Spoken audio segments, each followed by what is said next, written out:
नमस्कार दोस्तों, deep law knowledge में आपका स्वागत है। हम आपको पढ़ा रहे थे चैप्टर 6 का पार्ट 3 उद्घोषणा और कुर्की के बारे में। हमने आपको 84 से 86 तक सेक्शन कंप्लीट करा दिए थे। अब हम 87 से 89 तक बताएंगे आपको। चैप्टर 6 का पार्ट 3 था उद्घोषणा और कुर्की।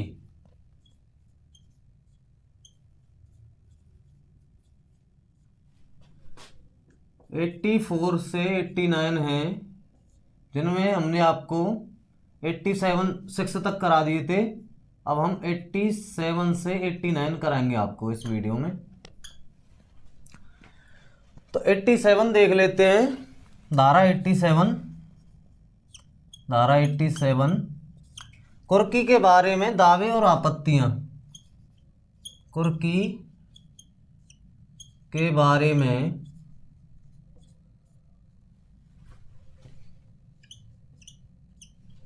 दावे और आपत्तियां।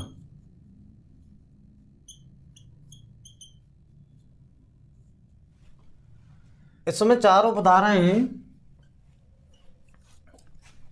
देखते हैं बारी बारी से। पहले आप हेडिंग को समझ लो। कुर्की के बारे में दावे और आपत्तियां से संबंध है कि अगर किसी संपत्ति को कुर्क किया गया है और उस पर कोई व्यक्ति आपत्ति करता है कि इसमें मेरा हित और हिस्सा है, और या फिर उसका दावा करता है, उसके बारे में बताया गया है। उपधारा 1 देख लेते हैं। उपधारा 1 में बता दें हम आपको,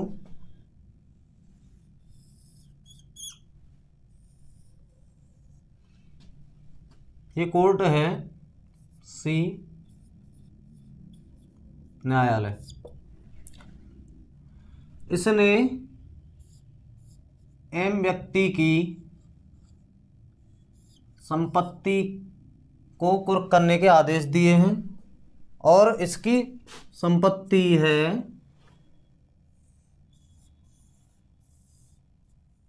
ये पी प्रॉपर्टी।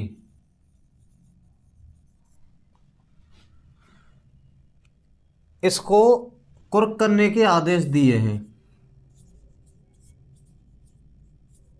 कुर्की आदेश।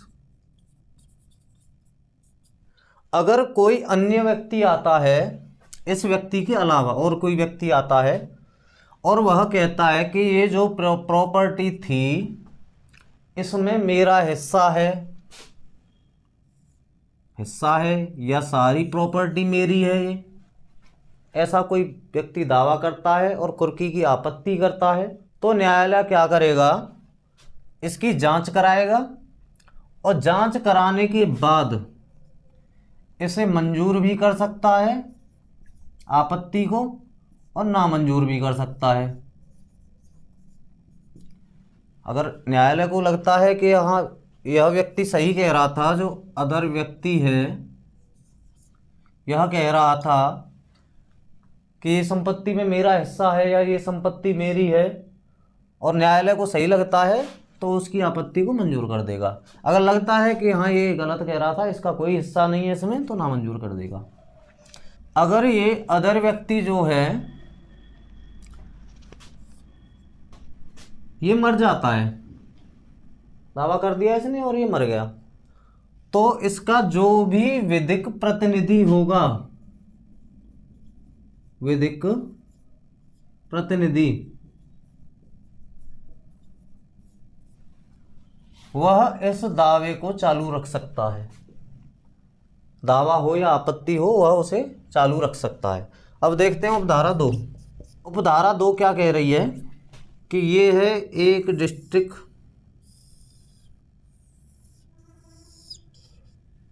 और एक डिस्ट्रिक्ट ये है, एक जिला ये है।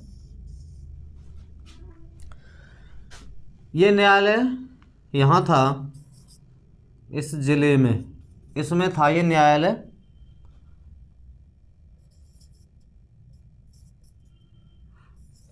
ये जिला है, एक जिला, यहाँ लिख देते हैं इसे, ये जिला है एक, इसमें ये न्यायालय था। तो ये जो अदर पर्सन था, अदर पर्सन लिख लेते हैं इसे, अदर पर्सन जो था वो दावा और आपत्ति कर रहा था, वह इसी कोर्ट में दावा या आपत्ति कर सकता है। अगर कुर्की यहाँ पर की गई है, यहाँ पर प्रॉपर्टी थी और ये कुर्क कर ली गई है, तो ये व्यक्ति कहाँ दावा करेगा? फिर ये यहाँ नहीं करेगा, ये दूसरा जिला है, कोई दूसरा जिला। अब ये संपत्ति यहाँ है, यहाँ कुर्क की गई है, और वो कौन करता है? यहाँ इस जिले का डीएम करता है। तो ये व्यक्ति यहाँ पर दावा करेगा, और किसके यहाँ करेगा दावा? यहाँ का जो सीजेएम होगा, चीफ जुडिशियल मजिस्ट्रेट, मुख्य न्यायिक मजिस्ट्रेट के यहाँ पर, यहाँ दावा करेगा ये। फिर दावा आपत्ति जो भी करना हो ये दूसरे ज़िले में ही सीजेएम के यहाँ पर करेगा। उपधारा 3 क्या कह रही है? इस व्यक्ति ने दावा तो कर दिया, आपत्ति कर दी यहाँ पर, तो अगर यहाँ पर इसी कोर्ट में उसने आपत्ति की है तो इसकी जांच यही कोर्ट करेगा, इसकी इंक्वायरी यही कोर्ट करेगा जिस कोर्ट में आपत्ति की गई है। और इसने दावा या आपत्ति यहाँ किया है, आपत्ति या दावा, वही दावा कि ये मेरी संपत्ति है या इसमें मेरा हिस्सा है, अगर ये यहाँ पर करता है सीजेएम के यहाँ, तो इसकी जांच ये सीजेएम करेगा, सीजेएम करेगा, या फिर अपने किसी भी अधीनस्थ न्यायालय को जांच को ट्रांसफ़र कर सकता है। जेएम हो गया कोई, ये सीजेएम हो गया, कहीं भी ट्रांसफ़र कर सकता है ये अपने अधीनस्थ न्यायालय में। ये बताया गया उपधारा 3 में इसकी में। अब उपधारा 4 में ये बताया गया है कि इस व्यक्ति ने जो आपत्ति या दावा किया था, ये अगर हो जाता है खारिज, खारिज हो जाता है, चाहे वो यहाँ से हो इस कोर्ट से, या यहाँ से हो, या इसके अधीनस्थ न्यायालय से हो, अगर ये खारिज हो जाता है तो 1 वर्ष के अंदर यह व्यक्ति, जो ये व्यक्ति था दूसरा, 1 वर्ष के अंदर इस प्रॉपर्टी पर, या ये प्रॉपर्टी हो या यहाँ पर ये जो प्रॉपर्टी है वो है, जो भी प्रॉपर्टी का विवाद चल रहा है, जिस पर दावा किया है, आपत्ति की है, उस पर अपना अधिकार सिद्ध करने के लिए कि ये मेरी प्रॉपर्टी है, 1 वर्ष के अंदर दावा डाल सकता है कोर्ट में, 1 साल के अंदर दावा डाल सकता है। ये बताया गया है इसकी उपधारा 4 में। धारा 88, कुर्क की हुई संपत्ति को निर्मुक्त करना, विक्रय और वापस करना। कुर्क की हुई संपत्ति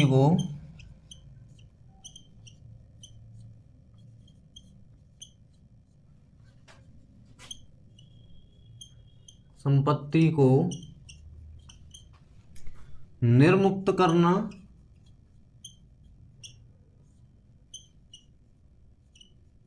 कॉमा, विक्रय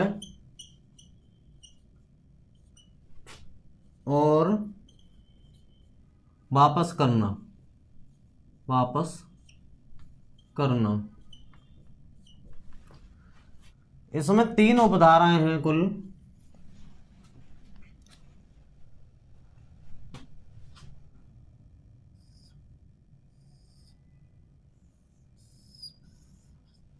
ये कोई संपत्ति है,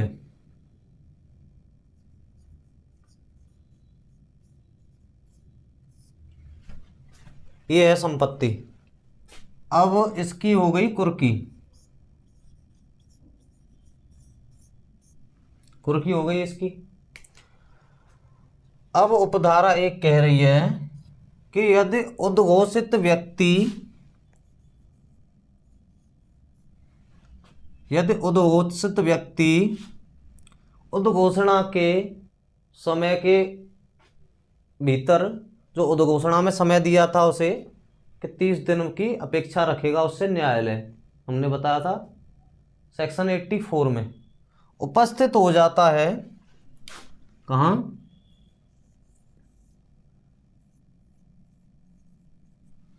कोर्ट में उपस्थित हो जाता है, या उद्घोषणा में जो भी स्थान न्यायालय जो भी दिया गया हो उपस्थित होने के लिए, वहाँ उपस्थित हो जाता है, तो इसकी संपत्ति को न्यायालय, इस संपत्ति को निर्मुक्त करने का आदेश दे सकेगा। न्यायालय क्या करेगा? ये व्यक्ति उपस्थित हो गया 30 दिन के अंतर्गत उद्घोषणा के, तो न्यायालय इसकी प्रॉपर्टी को निर्मुक्त कर देगा, रिलीज कर देगा। ये बताया गया है इसकी उपधारा 1 में। उपधारा 2 कह रही है कि यदि यह व्यक्ति उपस्थित नहीं होता है, यहाँ पर उपस्थित नहीं होता है, तो ये संपत्ति जो है इसकी राज्य सरकार के व्यय के अधीन रहेगी, राज्य सरकार के अंडर रहेगी, और 6 माह के बाद राज्य सरकार इसे बेच सकती है, या फिर इस पर कोई वाद या आपत्ति है, वाद या आपत्ति है, तो उसका निपटारा करने के बाद, ये जब डिस्पोज हो जाएगा, वाद या जो भी आपत्ति है ये डिस्पोज हो जाएगा, उसके बाद उसका विक्रय किया जा सकता है। ये उपधारा 2 में। लेकिन अगर संपत्ति, ये कोई ऐसी संपत्ति है जो जल्दी से खत्म हो जाएगी, क्षय हो जाएगी, तो कोर्ट क्या करेगा? उसे जब ठीक समझे तब विक्रय करने का आदेश दे सकेगा। अगर कोई ऐसी प्रॉपर्टी है जो जल्द खत्म होने वाली है, या कोर्ट को लगता है कि इसका विक्रय करना फायदेमंद होगा, तो वो उसे जल्द से जल्द या फिर जब ठीक समझे न्यायालय उसका विक्रय करने का आदेश दे सकता है। अब देखो उपधारा 3 क्या कह रही है इसकी। ये एम व्यक्ति है और ये वही न्यायालय है और जिसने कुर्की के आदेश जारी किए थे, और ये इसके अधीनस्थ न्यायालय है, कोई ये भी कोर्ट है, इसके अधीनस्थ है ये। अब ये व्यक्ति क्या करता है?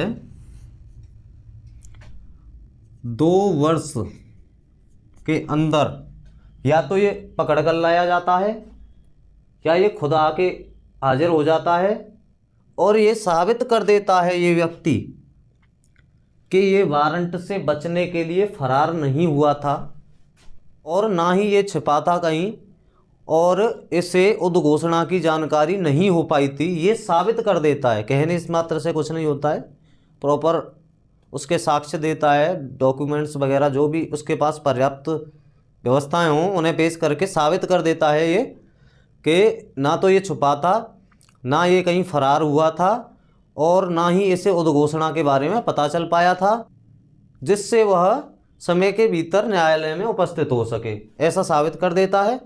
तो इसकी जो संपत्ति ये थी, ये संपत्ति थी, इसे कुर्क करके, इसकी तो कुर्की हो चुकी थी भाई, यहाँ 6 महीने का समय था इसका कुर्क होने का, और यहाँ आता है ये 2 साल के अंदर, तो 6 महीने में संपत्ति तो विक्रय हो गया उसका। अब ये कुर्क हो गई संपत्ति, कुर्क होके इसका कर दिया गया विक्रय। विक्रय करने के बाद मान के चलो कि इसका विक्रय हुआ 1 लाख रुपए का। तो अब क्या किया जाए? 1 लाख का विक्रय होने के बाद, 1 लाख में विक्रय हो गया, जो भी खर्चे हुए होंगे कुर्की करने में या जो इस पर ऋण होगा, कर्जा होगा, उनको काट कर और जो भी अमाउंट बचेगा, मान के चलो इसे कुर्क करने में खर्चा हो गया 20,000 का और इस पर 30,000 का कर्ज था, तो इनको काट कर बचे 50,000 रुपये इसे वापस कर दिए जाएंगे। ये बताया उपधारा 3 में। अब देखते हैं धारा, यहीं लिख देते हैं इसे, धारा 89। कुर्क संपत्ति की वापसी के लिए, कुर्क संपत्ति की वापसी के लिए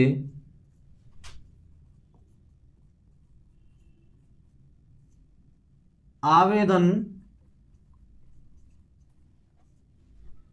नामंजूर करने वाले आदेश से अपील। क्या कह रही है ये धारा? कुर्क संपत्ति हो गई कोई, उसकी वापसी के लिए आवेदन किया गया, अब वो हो गया नामंजूर, अब उसकी अपील करनी है हमें। तो अपील कहाँ होगी? मान के चलो इस कोर्ट ने नामंजूर किया इस आवेदन को संपत्ति वापसी के लिए जो था, तो उसकी अपील कहाँ जाएगी? जो इसके दांडिक मामलों में अपील के लिए जो कोर्ट है, उसी कोर्ट में इसकी अपील जाएगी। मान के चलो ये लोअर कोर्ट है और इसकी अपील जाती है दांडिक मामलों में सेशन कोर्ट में, सेशन कोर्ट में जाती है, तो इसकी अपील इसी कोर्ट में, सेशन कोर्ट में जाएगी। इतना सा बताया गया है इसमें। मुझे उम्मीद है आपको सब समझ में आया होगा अच्छे से। अगर कुछ भी समझ ना आया हो तो एक बार कमेंट करके ज़रूर बताना, और अगर समझ आ गया सब तो एक बार लाइक कर दीजिए वीडियो को, चैनल को सब्सक्राइब कर दीजिए, जिससे मेरा उत्साह बढ़े और मैं आपको ऐसी ही जानकारी देता रहूं। और ऐसी ही जानकारी के लिए बने रहिए हमारे साथ डीप लॉ नॉलेज में। Thank you very much.